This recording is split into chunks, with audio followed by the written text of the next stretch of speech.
Bonjour, aujourd'hui je vais parler de la science la plus death metal du monde, la lichénométrie.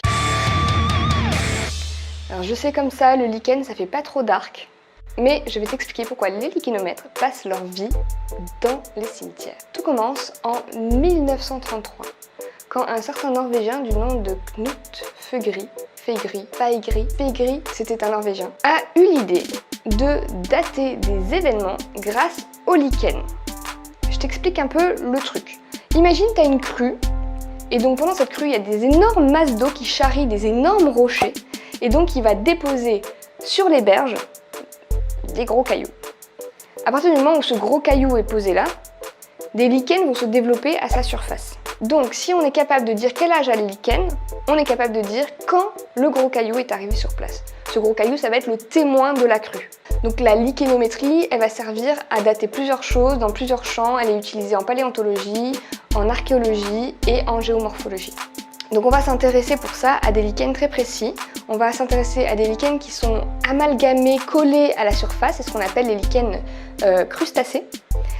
Les lichens qui nous intéressent aussi, ce sont des espèces qui ont une croissance très lente et par cercle concentrique.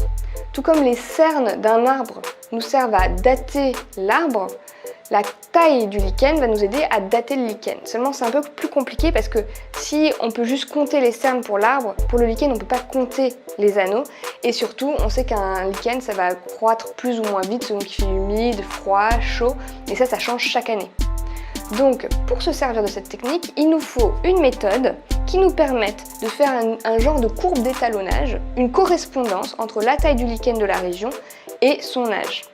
Et c'est pour ça que les lichénomètres vont se rendre dans les cimetières. Tu vas dans un cimetière, tu trouves une tombe, tu trouves sur la tombe le lichen qui t'intéresse, tu le mesures et tu regardes la date de la pierre tombale. Parce qu'en fait, cette pierre tombale elle a été taillée et posée dans le mois qui a suivi le décès, donc c'est hyper précis. Avec cette technique, on est capable de dater des choses qui ont lieu il y a moins de 500 ans. Après, ça devient un peu compliqué.